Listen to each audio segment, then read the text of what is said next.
পদত্যাগ করে ভারতে পালিয়ে যাওয়া সাবেক প্রধানমন্ত্রী শেখ হাসিনার দল আওয়ামী লীগকে আগামী জাতীয় সংসদ নির্বাচনে অংশগ্রহণ করতে দেওয়ার বিপক্ষে শুরু থেকেই জোরালো অবস্থান জানিয়ে আসছে জাতীয় নাগরিক পার্টি এনসিপি। এনসিপির আহ্বায়ক নাহিদ ইসলাম এবার এই অবস্থান আরও স্পষ্ট করে বললেন, আওয়ামী লীগ নির্বাচনে অংশগ্রহণ করুক, এটা আমরা চাই না। দলটির ভেতরে যারা অন্যায় কাজের সঙ্গে জড়িত তাদের অবশ্যই বিচারের আওতায় আনতে হবে। যুক্তরাষ্ট্রভিত্তিক সংবাদ মাধ্যম দ্য ডিপ্লোম্যাটকে দেওয়া এক সাক্ষাৎকারে তিনি একথা বলেন। সাক্ষাৎকারে নতুন দলের চ্যালেঞ্জ, নির্বাচন এবং আওয়ামী লীগের রাজনৈতিক ভবিষ্যৎ নিয়েও কথা বলেন নাহিদ ইসলাম। আন্দোলন থেকে সরকারে, তারপর আবার রাজনীতিতে, এ বিষয়ে নাহিদ ইসলাম বলেন, একটি সরকারকে ভেতর ও বাইরে থেকে দেখাটা বিস্তর ভিন্ন অভিজ্ঞতা। অন্তর্বর্তীকালীন সরকার যখন দায়িত্ব নিল তখন বাংলাদেশের জন্য বিশেষভাবে চ্যালেঞ্জিং সময় ছিল। এটা আমার জন্য একটি বড় অভিজ্ঞতা। সময়ের চাহিদার প্রতি সাড়া দিয়ে আমি পদত্যাগ করেছি এবং মূলধারার রাজনীতিতে যোগ দিয়েছি। এখন এই অভিজ্ঞতা আমি আমার ভবিষ্যৎ রাজনৈতিক যাত্রায় ব্যবহার করতে পারব, বিশেষ করে সামনের পথটা যখন কঠিন বলে মনে হচ্ছে।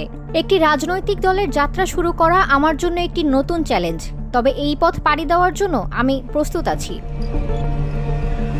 এনসিপির সম্পর্কে তিনি বলেন, এনসিপি একটি মধ্যপন্থী রাজনৈতিক দল এবং আমরা এই আদর্শ ধরে রাখতে প্রতিশ্রুতিবদ্ধ। আমাদের লক্ষ্য হলো নতুনদের কথা বলার জায়গা করে দেয়া, বিশেষ করে তরুণ এবং সমাজের সব শ্রেণীর ব্যক্তিদের যারা বছরের পর বছর ধরে গতানুগতিক রাজনীতির বাইরে রয়ে গেছেন। আমাদের লক্ষ্য একটি গণপরিষদ গঠনের মাধ্যমে সেকেন্ড রিপাবলিক প্রতিষ্ঠা করা। এই গণপরিষদের মাধ্যমে আমরা নতুন একটি সংবিধান প্রবর্তন করতে চাই এবং ক্ষমতার ধরনে পরিবর্তন আনতে চাই।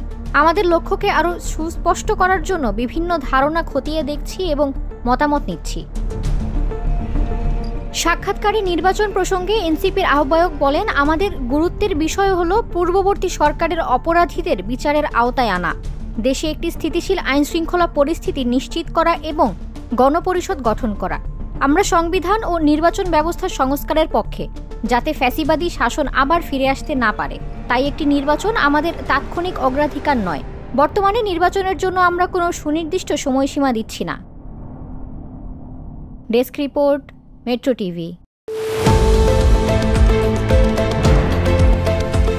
দেশের পাশে, বিশ্বের সাথে, মেট্রো টিভি।